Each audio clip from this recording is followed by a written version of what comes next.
I'm halfway between Upper Charlton and another village known as Wild Hearn. I've just stopped in this field to have a look and see what's going on. And as you can see, there's a tractor there.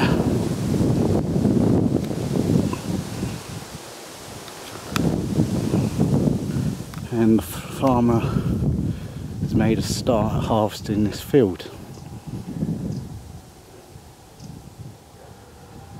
So once it's been harvested, the wheat will be used to make bread and various other things. And if I zoom over there, there's the combine harvester.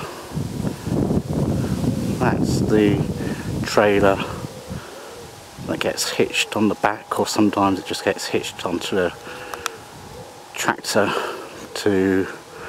for that there.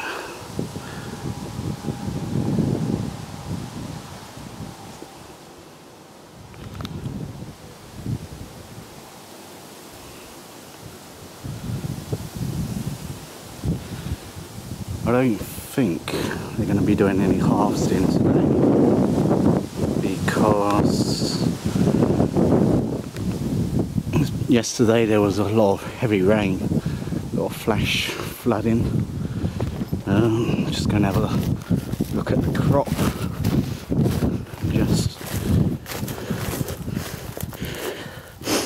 It's quite dry touching that, so maybe at the weather forecast for tomorrow is showers.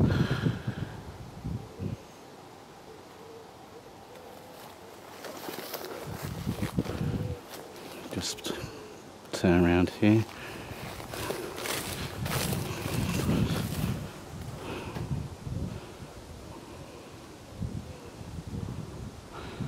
This is one of the problems that farmers face when harvesting. You get flints. That's quite a small one, but usually you can get bigger ones than that. And as the combine comes along, flips it up, causes all kinds of problems. Smashes up the inside of the combine, can do a lot of damage. But that one there is quite small, as you can see. That's the height there.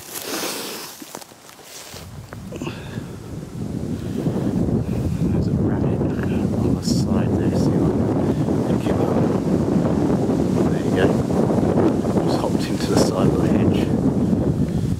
It's quite windy today.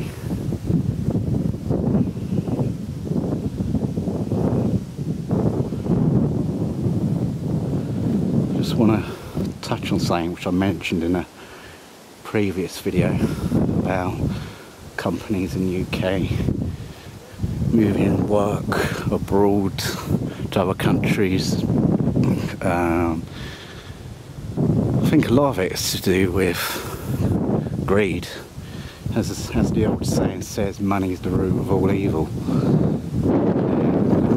Many years ago, back in say the 50s and 60s, things like profit margins weren't mentioned as much, or maybe weren't mentioned at all. It was to do with more service, whereas now as profit margins targets have got to be met all the time.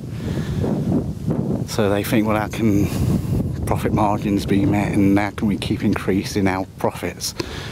So companies and management say, oh, we're up sticks to China, Eastern Europe, or places like Pakistan and India. So they increase their profit margins and profits go up. But I think the trouble with that is going to be a point in time whereby the people that work in those countries for those companies that have left the UK will want more wages, higher wages, so which will reduce the profit margins. But also it could be seen as companies are exploiting people in these other foreign countries for their labour. For example, the other day I see an advert on TV for children's clothes, and it said you could buy a child's t-shirt for £2. And you think, well, if they're selling it for £2 and they're still making a profit on that, it's got to be made in some country where somebody's getting paid hardly anything in not very good working conditions. So where is the morals in doing all this offshore working? Some people say it's progress, but I don't particularly call it progress myself. More like exploitation of workers in foreign countries. Maybe the answer is everyone gets paid the same. So a person who's getting paid £5 or £6, whatever it is, an hour to make a t-shirt, somebody in, say, Poland gets the same, paid the same amount over there for making the same t-shirt. I'm not sure that's an answer or not, but something worth thinking about. And people in the UK, people in Poland, Pakistan, India, maybe it would stop exploitation if everybody was paid the same wage for doing the same thing, depending on the type of job that the person's doing. So a painter and decorator in the UK would say get paid £10 an hour. It's the equivalent, same amount of money for somebody in, say, Pakistan, who's a painter and decorator. But that's a service rather than a product, so you can't really, I'm not sure you could really do that. It's more to do with products manufacturing.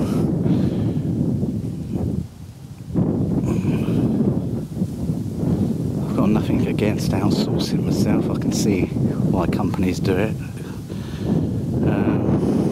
I worked for a telecommunications company, and they outsourced my job to Berlin. They said it was cheaper to do my job in Berlin than it was to do it in the UK.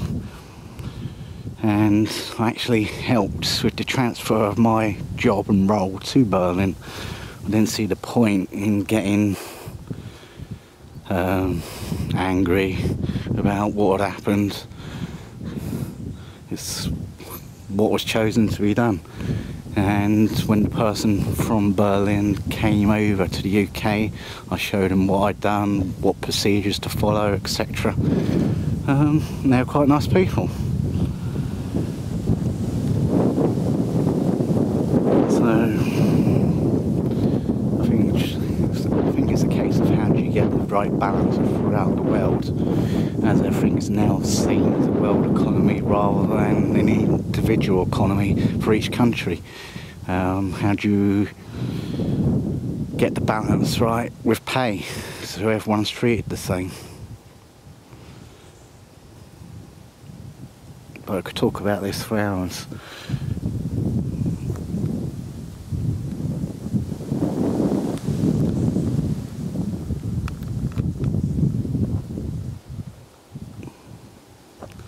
Right, okay, I'm going to stop filming here because I've got about another 10-15 miles to cycle and see what I can see on my cycle ride.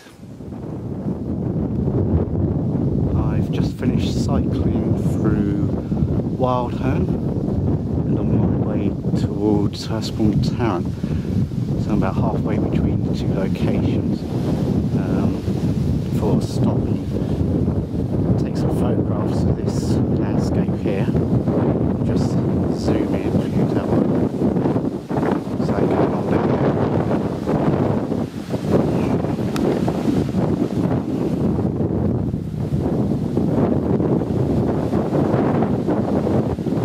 While cycling between the two villages, I was overtaken by a tractor. Quite fun, then you got squashed between the edge of the tractor. To be expected, I guess. Narrow country roads to cycle down. Look at that gorgeous sunset.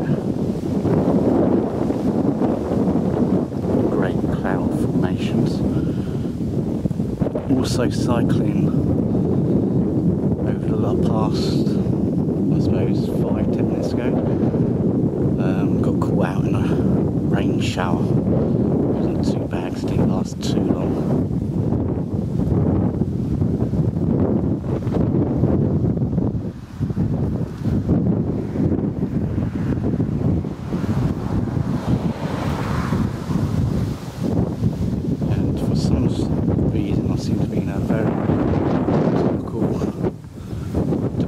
Subject talking mode. One of the things I want to sort of touch on is about a few months ago in the news, somebody was talking about banning of the burqa. You know, those bees banning the burqa in France. There was a lot of people that demonstrated against it. But I do admire the French for standing up for what they believe in, defending their traditions, their country views, how they see things as a French culture. One of the things which I would say is the burqa certainly isn't a French traditional piece of clothing. I myself did work in France and found the French workers very good to get along with, work with, and I do have a lot of respect for French people for standing up for their rights and their traditions. A few years ago they blockaded the French ports, the French farmers with their tractors. A lot of people weren't happy about it, but if that's the only way you can get your view across and be heard, then so be it. Whereas in the UK we seem to get walked over and not listened to by the government, and people that choose to go and live in foreign countries other than their own should respect the country that they move into, their traditions, their way of life. For example, if I was to go and live in France or Spain, I would have to learn French or Spanish and learn their culture, learn their way of life, traditions, etc. I don't think it's right that people leave their own country to live in another country and not respect those things in the country that they move to. Just change the subject for a moment. I'm just going to zoom in and show you Blandover. There's that big empty warehouse I was mentioned in a previous video. It's been empty for about, I would say, between 5 and 10 years. Let's see if we can see some more Blandover then. Oh, there's St Mary's Church.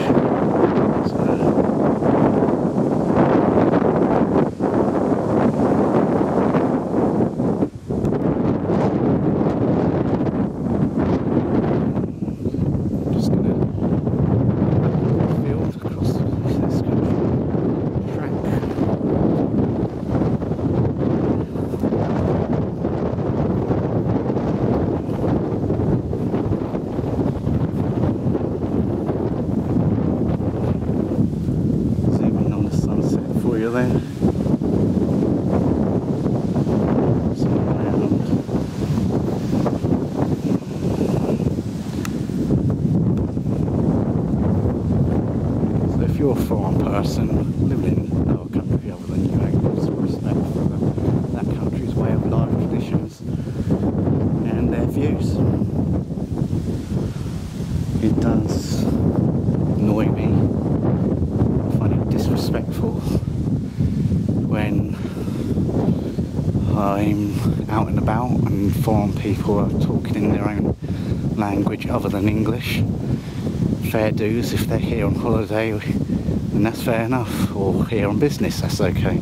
But if they've chosen to live here, then please expect to live the English way of life. And for the record, I'm not a member of the BNP or the English Defence League. I do think it's good that people come to the UK and live, but do it in the right manner. A, do it with the correct paperwork and through the correct authorities, and B, live by the English way of life and the traditions and what English people respect and value.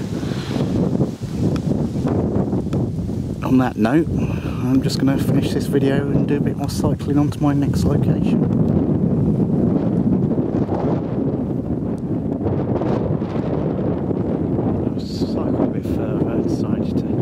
Stop and do some more videoing. Now I've filled here. Let's go and see what's growing here.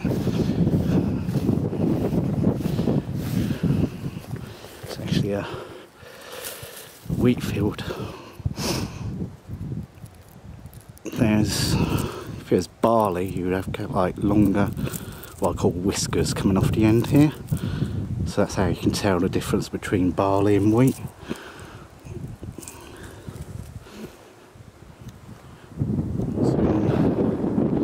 over the edge of this wheat field, there's a water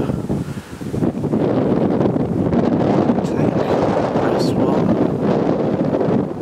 It fills up with water, gets filtered and used on a gravity feed system, because I've actually cycled up to a top of a hill.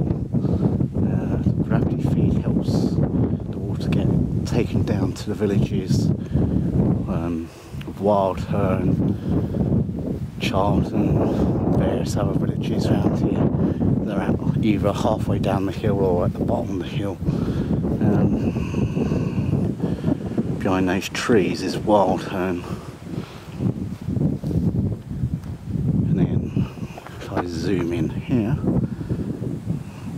this is all forest which you can walk through. It has a path running through it. I was going to cycle through it, but I thought if I get to the other end and there's a gate, I don't fancy lifting my mountain bike over the gate.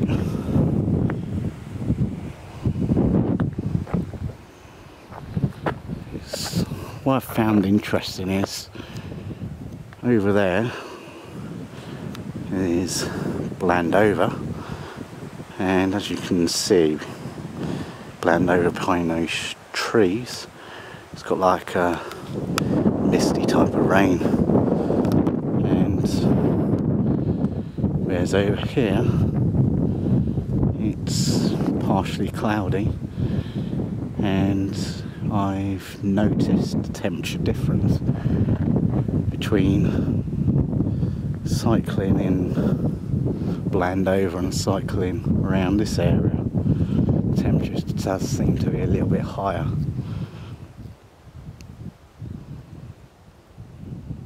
You'd still think though that it was the start of winter. It does feel very autumny type of feel, even though we're still in summer. And that's British summers for you. You either get a really good British summer or you don't.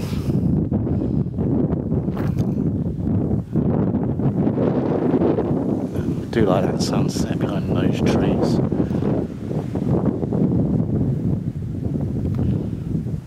And this summer, I would say, hasn't been a particularly good summer weather-wise.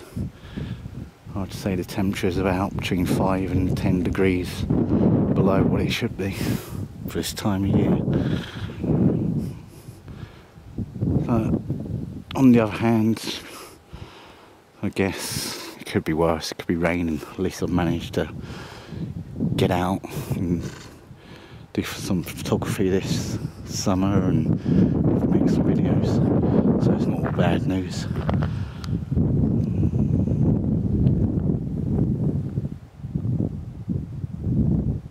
I was thinking about the pros and cons about the countryside and the city. As you can see, it's countryside is, well, I would consider it to be clean. I wouldn't say it's a dirty place. Until, well, it is in the winter. Anyone who lives in the countryside would know. You certainly need your wellies in the winter. Mud all over the roads and everywhere.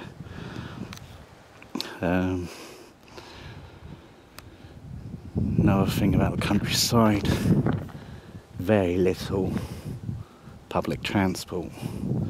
So if you live out in one of those villages, you'll get most probably a bus in the morning and a bus again late afternoon, but that's it. So compared to the city, there's very limited transport system in the countryside. You know, plus side on the countryside is, if you want peace and quiet, you'll certainly get that in the countryside. None of that hustle and bustle and people wanting to get everywhere as quickly as they can. This country lane, I've been stood here now looking around, videoing for about 5-10 minutes, I suppose, taking photographs as well. Not one car's passed. The other thing to do is, yeah, it seems a lot cleaner to breathe in. I've been up in the city of London. Yeah, you can always feel this taste in your mouth of fumes, vehicle fumes. You do really notice the difference of how fresh the air is down in the countryside. But and again, the plus side to this living in the city, I would say, is you've got things to do. Lots of restaurants, lots of museums, cinemas, exhibitions, art galleries, the list goes on. Countryside come winter for 6 months, I would say, is very dismal, not a nice place to be in the winter. It sort of comes into its own once spring and summer's here. But so I'd say the city's got some pros and it's got some cons, and so is the countryside. If you can somehow get in between that, i.e. live, say, halfway between London and Blandover, you can have the best of both worlds. I used to commute to London back in 2003, 2004, up to the city to work. It's okay in the spring and the summer, but in winter, once the clocks are changed, dark nights, you get up in the morning, it's dark, you come home in the dark, you're doing 4 hours commute, it's a long old day. It certainly takes it out of you. So if you live somewhere a bit nearer to London but not actually in London, I guess those people have got the best of both worlds. On that note, I'm just going to pan round to the sunset for you to look at, and then I'm going to do some more cycling.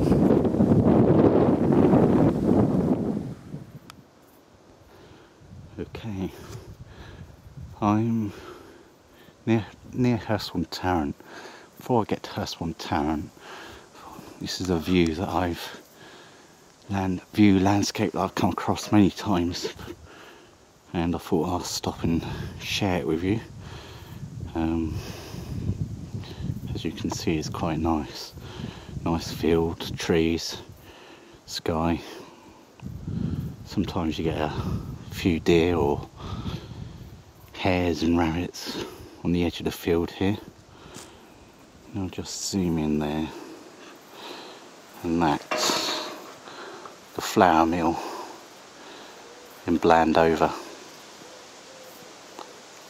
And I think that flour mill's been in Blandover since the 1950s. Hasn't yet outsourced any of its flour milling abroad.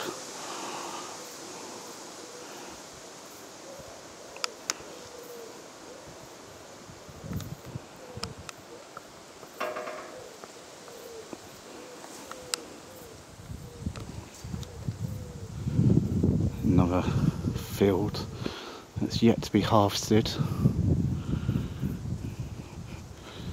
We're fastly approaching the start of September. I'd say going on previous years, the farming hasn't done his harvesting of his fields by say the end of October. What he tends to do is plough it back into the ground.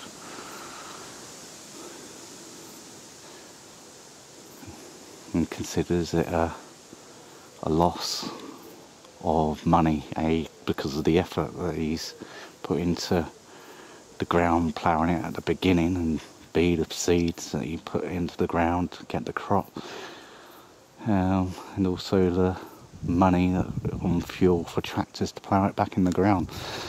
But hopefully we get a few more dry days, or weeks shall we say, and the farmer can get out and harvest this field plus the others that I've seen cycling around this area by the end of October, and it doesn't come to that. So good luck to the farmers around here. Hope they get their crop in on time. Right, on with my cycling. I've just finished cycling up a hill from Hurst Bourne Tarrant, and it's about 8:30 in the evening. As the winter or autumn is fast approaching, the lighting during the day soon goes down quite quickly, late afternoon, early evening.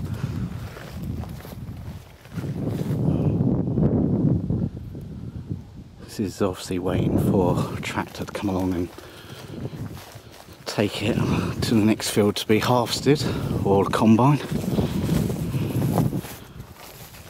I've never actually seen this side of one of these before.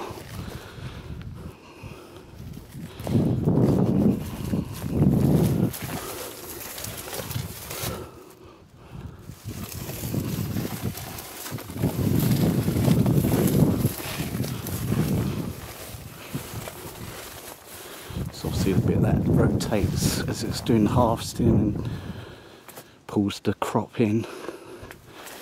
I see this is the front of it. If we go around the front, you've got these blades here, and they do like a scissor action and cut the crop off near the base, and then these bits here rotate and pull the crop in.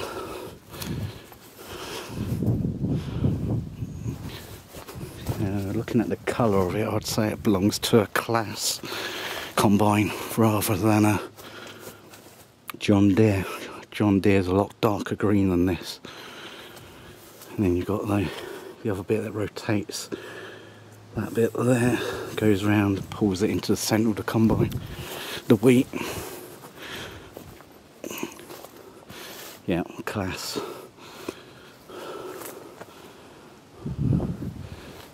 One stage I can remember many years ago, used to be all John Deere. Now you seem to see a lot more class than John Deere.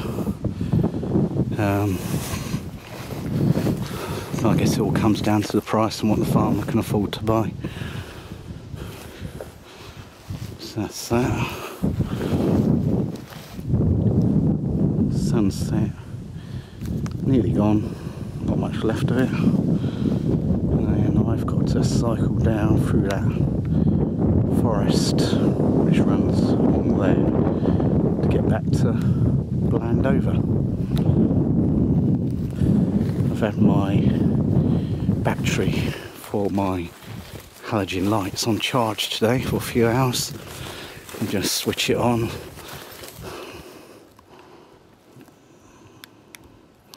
And you can see how bright that is. That's the one that aims down. There's a wider one, which is that one.